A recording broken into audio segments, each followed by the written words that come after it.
Hi, and welcome to Fergus' serialized audiobook Rebirth, the first book in the Game of the Gods series. We're so glad you could join us.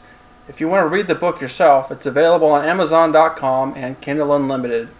If you're interested in more stories about Kita and the other angels, go to fallenangelkita.com, and while you're there, sign up and get a free story. Feel free to share this with all your friends. So here we go, Fergus' Rebirth. Chapter 5. PL thrust Rabbit into her chair. "There's no way you're going to fool them," Rabbit said when she finished choking. "Do you want to bet? It doesn't have to be a masterstroke. Not with you types. Sufficient is enough. A couple of strands of my hair in the bed, some fluids on the sheets, add a piece of clothing, and guess what we were doing? They know my history. So is it as good for you as it was for me? They'd never." "Tell her about the VI and the medic station knowing us," said Kita. "What about the VI and the medical station?" PL demanded. "It knew me, and it knows I was with you. Why would I bring you to it after beating all your guards? I don't need them to believe it. Just be suspicious enough to doubt your loyalties." "They know you're here," said Rabbit. "They follow you everywhere. They'd know it was a setup in an instant." PL pulled Rabbit to her so they were nose to nose. "So why aren't they here to save you?" "They have their reasons," Rabbit whispered. "Why?" Rabbit kneed PL in the jaw. The woman dashed toward the nearest rifle. Moving in from above, a white light stopped between the rifle and her. The white light grew into a short woman with sparkling white wings. She had mousy brown hair and brown eyes. Her skin had a faint glow. She wore a simple white bodysuit.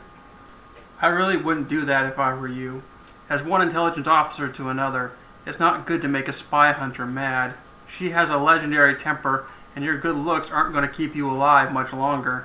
"Who the hell are you?" Rabbit yelled. "The woman in white," PL gasped. "You gave me the ring." "What and whoever you are, get out of the way," said Rabbit. "I am an angel, and I am Kita's protector. I won't let you or anyone else kill her. Imprisoning her like this is injustice enough." "Some trick of yours, you crazy freak," Rabbit snarled at PL. The angel sighed. "Oh, don't call her that." "You're here for me?" PL said quietly to the angel. "Yes. Now that Kita's awake, I thought I'd lend a hand in getting you back what's hers." "Then you're not here for me." "Just her," said PL, crushed. She turned away from Rabbit and the angel. She swiped at tears forming in her eyes. She tripped over a body and sat down hard in a ball. "No one ever cares about me," she whispered. "Why does everyone hate me?"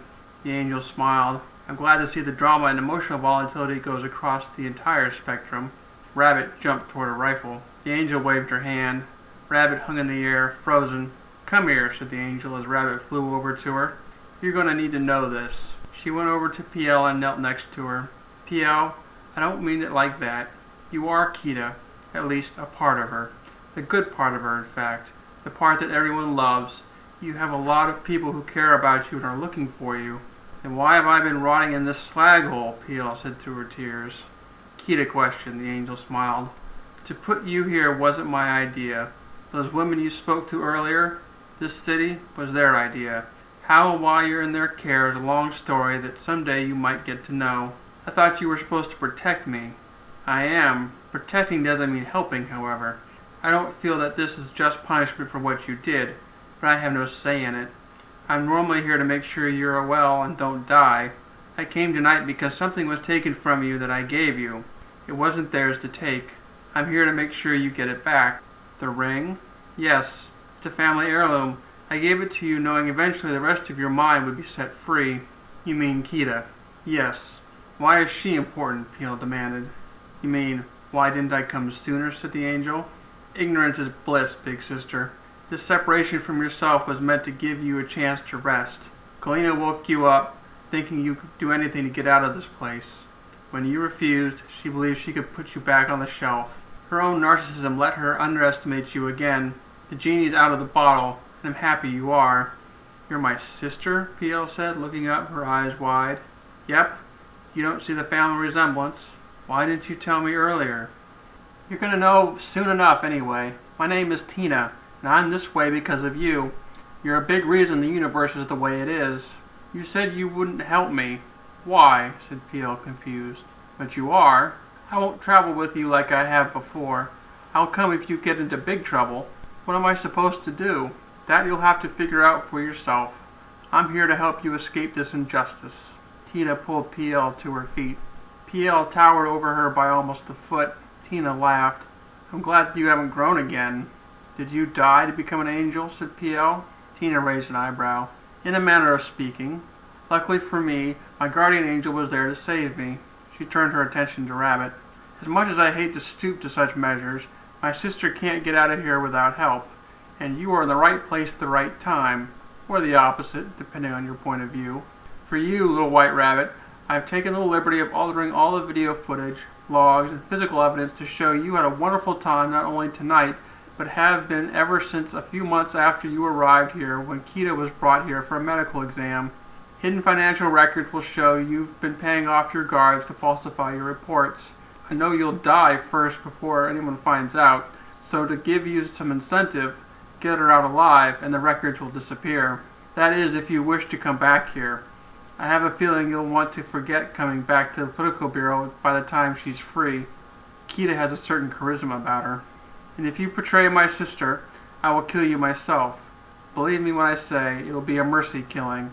My sister's favorite saying is, the only thing worse than a spy is a traitor. And you already are the spy part. I take my sister's safety very seriously and have the power to find you anywhere at any time. On the flip side, my sister is known for rewarding those who are loyal to her. Do you understand? Tina waved her hand and Rabbit nodded. Will you help? Rabbit nodded again. Tina backhanded her, causing PL to jump. I know when you're lying, said Tina. No amount of training or practice can keep the truth from me. Since you don't wish to help, let me show you what awaits you. The pair vanished, leaving PL alone. Hello? She called, afraid. Is she actually our sister? PL asked Kita. I don't know. Tina seems to know a lot about us. More than we know. Why do you think she won't tell us more? I'm sure there's a good reason. But she's willing to get us out of the city. That's something. Do you think we could reach California or Rio? We can go anywhere we want. Galena won't catch us again. PL sighed. Hope you're right. Hey, what'd I say about being a defeatist? Kita said gently. You haven't had to live here for all these years. It's like it would never end. It'll end. I promise, said Kita as Tina and Rabbit appeared. Rabbit looked pale. The universe is a spectacular place, isn't it? Tina asked Rabbit with a big smile. Rabbit's eyes were wide as she nodded slowly. Sorry to leave you alone, big sister. Jess and I had a long talk. She's more than willing to help. Intimidation doesn't get loyalty, said PL. True, but that's up to you to earn. Isn't that right, Jess? Yes, Rabbit said, still shaken. Tina's eyes twinkled. It's time to see about getting that door open. Can I get dressed first, said Rabbit. As soon as we open that case, a direct alarm will go off to every guard and station in the city. I can block that, said Tina. Kita, why don't you escort her and get her dressed? Okay, said PL. And Kita, Tina said with a smile, know that I love you. My last piece of advice is, don't seek revenge right away. Follow the breadcrumbs instead. What? PL said, confused. But Tina collapsed into a point of light and vanished. And one last thing, Jessica Rabbit, Tina's voice came out of the air. A word of caution. Don't fall in love with her. The tiny angel laugh faded away. Definitely an intelligence operative, Rabbit muttered, ignoring Tina's warning. She couldn't have been any more cryptic. We'll figure out everything later. Come on. What did Tina tell you? Said PL. I don't know. She wiped my head after the talk. All I've got is the emotional response to it. Which was? Curiosity, awe, and understanding. She made everything make sense. I do know helping you will be far better than serving the Emperor. I have no idea why. It seems we both have holes in our heads. She did say the more you grew, the more I'd understand. Rabbit went to her closet. She pulled out a set of combat fatigues, boots, belt, and fresh underwear. PL leaned against the doorframe, watching. You mind? Rabbit hissed at her. Oh, sorry, PL said with a shy smile. She went back into the hallway and waited until Rabbit appeared. Won't that give us away? PL said, seeing the uniform. It should give us enough cover if we run into trouble. Your sister has made a fake version of you that returned to your room. That means they don't know you're missing. Tina is also keeping any alarms from going out. It should be clear until we get to the shuttle port. How we're getting a shuttle, I don't know, but your sister says you're good at improvising. I suppose. I try to be as meticulous as possible. Missing a detail can get you and your employer killed. Rabbit nodded. You're better than most prims living here. Prims? It's the nickname given to the locals. who were convicts serving out their life terms, Rabbit said. Coming closer to PL, she wrinkled her nose at the smell. She didn't say anything and waved PL to follow her back to the lockup. Rabbit stopped at the door and went through the multi-step process to open it. Political Bureau Captain Jessica Rabbit, she said in an even voice. Captain Jessica Rabbit, authenticated. The reason for your entry, said the VI. Inspection of item number 7726. Granted, the VI said as the door opened. Captain Jessica Rabbit with a supervised visitor named Kita. Authenticate, said the VI. Rabbit walked PL through the steps. Access denied. Captain Rabbit is not an authorized chaperone of Kita. Who is authorized? Rabbit demanded. Political Bureau Deputy Secretary Senior Command General Galina Lakahova or Full Fleet Admiral Renee Shepard. That's odd. I've never heard of her. Why would a Shadow Fleet officer have access to a secure Political Bureau vault? The door's open. Can't you go in without me, said PL. Yeah, I might not be able to leave with the ring, said Rabbit. Can we trick the computer? Rabbit thought about it. I've got it. Help me toss a couple of these guys across the door. What will that do? The door won't close automatically if it thinks guards are responding to an emergency. They each picked up a body and laid it across the door opening. Rabbit grunted. Here goes nothing. She entered the room and waved PL to follow her. When PL crossed the door threshold, alarms went off. The door closed partially and then retracted. Come on, Rabbit said, hurrying to the drawer that held the ring. Whoa, what's that? Said PL, pointing to a case holding a set of leather armor, swords, and a black compound bow. I have no idea why that's in here. It's just junk, Rabbit shrugged. She hurried to open the drawer. She swiped her finger, but the drawer remained locked. Try leaving and then coming back in. PL left the room. The alarms in the lockup quit. Rabbit tried the drawer again, and it opened. The ring was the only content in the padded interior. She grabbed it and yelled for PL to come back in. Here, she yelled over the alarms. PL took the ring and looked at it. A black tendril of fog swirled up around PL's head. The fog went up her nose. She lifted off the ground. Do you feel that? Said Kita. I feel a lot. Most of it not good, said PL. Not the physical. We'll get over the physical. It's hate, resentment, pain, anger. It's our parents. The castle where we grew up.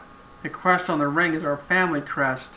The P and L on the ring are for Pratt Logan, our father. We were nobles. Our parents died during an attack. He never said that, PL gasped. He called us a monster, Kita snarled. Why? I don't know. Mother died defending him. No, she was running from something. She'd rather die than go back. Look at us, Kita said. What's on our face? Roses, I think. Why? We don't have them anymore. Who's the giant with us? I can't remember his name, but he was important, said PL. We beat him in a fight for the roses. He took us away from the castle after Mother and Father died. We were crying over what Father said. He called us something. Something that made everything better. Do you know what he said? Oh, we had a cat, said Kita. That's not a cat, that's a lion, PL said, scared. Sarge was his name, said Kita. The cat, not the man. Look at the weapons we're using, PL said to Kita. We've seen those before, in the case. It's dusk and dawn, they said together. Those weapons and armor belong to us. They belong to Mother, and she gave them to us, said Kita. We need to get them out of the case. What else do we remember? Together they went through the group of memories like flashcards. We obviously had a busy early life, Kita said when the flood of memories subsided. Both good and bad, said P.O. Why do you think we were shown all those dead people? I think because we killed them. That's why we're a monster. We like doing it. It makes us feel better. Blood is happiness. Ew, said P.O. But I don't do that. What if we unlocked it? We kill only when needed. If it makes us happy, so what? As long as we don't do it because we have desire to. I can live with that. We need to get to Mother's equipment. Kita giggled. And Jess looks as if she killed us. Do we still want to call ourselves PL? After what we just learned about him, let him rot, said Kita. I agree. Our name is Kita and it seems to strike fear into people. I say, let's give them what they want. No, better idea, Kita countered. Let's go with something else. Better to hide at this point. You'll remain our face. How about Cat? It's Kita-ish, said PL. Works for me. With a thud, Cat landed on the concrete floor. Thanks for listening to L. Fergus's Rebirth Chapter 1. We're planning on releasing a new chapter bi-monthly. If you like the story so far, please hit the like button, subscribe, and hit the bell to get notifications. If you want to check out the book, go to Amazon.com and search for Fergus Rebirth, or check the comments for a link. Thanks for listening. Hope to see you next time.